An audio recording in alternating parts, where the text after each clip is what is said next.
Dave. Well, let's talk about this morning some of the voting problems out there in the state of Ohio. We just heard from a woman who admitted to being nonpartisan but encouraging voters to actually turn out and vote for Barack Obama.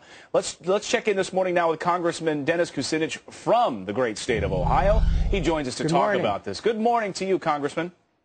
Great to be with you. Thank you. Now, we have a banner up below you there that says Stealing Ohio. We know that the early voting out there, and it seems to be begging for voter fraud. What in the world is happening out in your state of Ohio, Congressman? Well, you have to remember, you have to go back 4 years where there was a concerted effort being made to frustrate people in exercising their right to vote. So I think that our Secretary of State has made great strides in correcting any of the problems that came from 2004, where Ohio was really pivotal in the outcome of the election. I think the election is going to be decided in Ohio again. We want to make sure everyone is registered to vote, but we certainly do not want any fraud to occur. Well, that's a big concern. Now, we just played a soundbite. You were arriving in the studio, and our folks out at Palestra.net, which is a college television station, had one of our reporters, Tiffany, out there, who actually went out and was interviewing a woman at a polling place. This group was supposed to be nonpartisan, and she was asking them, are they encouraging any voters to vote one way or the other? And she said, oh, absolutely, I'm telling people to vote for Barack Obama. Now, this is supposed to be a nonpartisan group. Is this happening further around Ohio?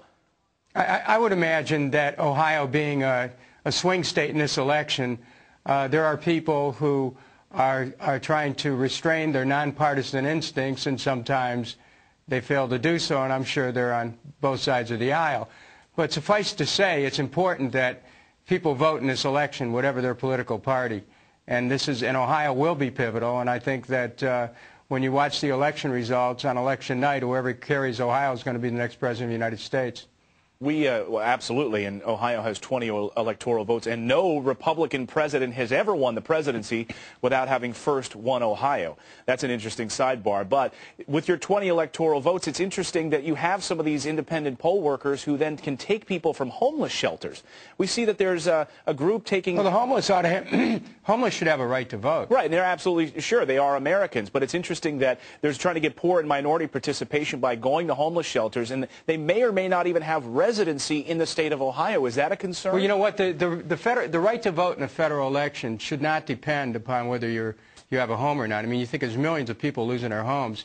I raised this issue. I actually tried to get a bill passed in this Congress to make sure that people who lost their homes would still have a right to vote. So, I mean, this is a big problem in America.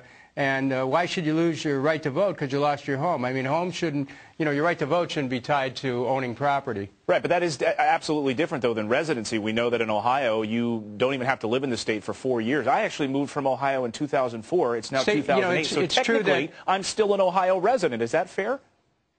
Well, the states set their own requirements as to who's eligible to vote in a state and how long you have to be there.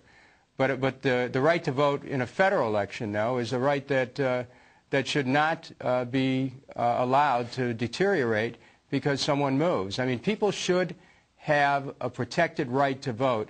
And it's funny, we really don't have that in the Constitution. You'd think we should. All right, I want to get you to weigh in really quickly on the bailout bill. Obviously, this is passed now. A lot of concern on Wall Street this morning. You voted against it. You were very outspoken against it. I voted against it twice, and if I could have, I would have voted against it a few more times. Are we stuck now with this big lump of coal?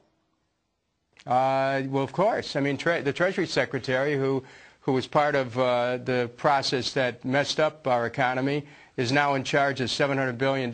He comes from Goldman Sachs. He can help out his friends if he wants to. There's nothing that would really stop him from doing that.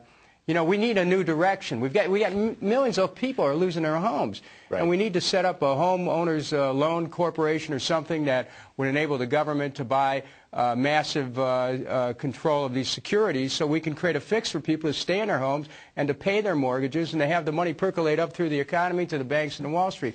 We don't have that, though. We've got a bailout for speculators, and half of it will go to toxic debt from other countries.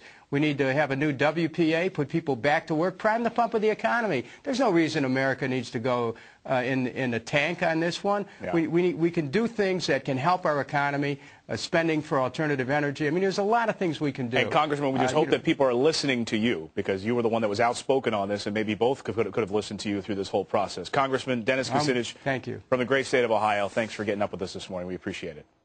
It's great to be with you. Thank you.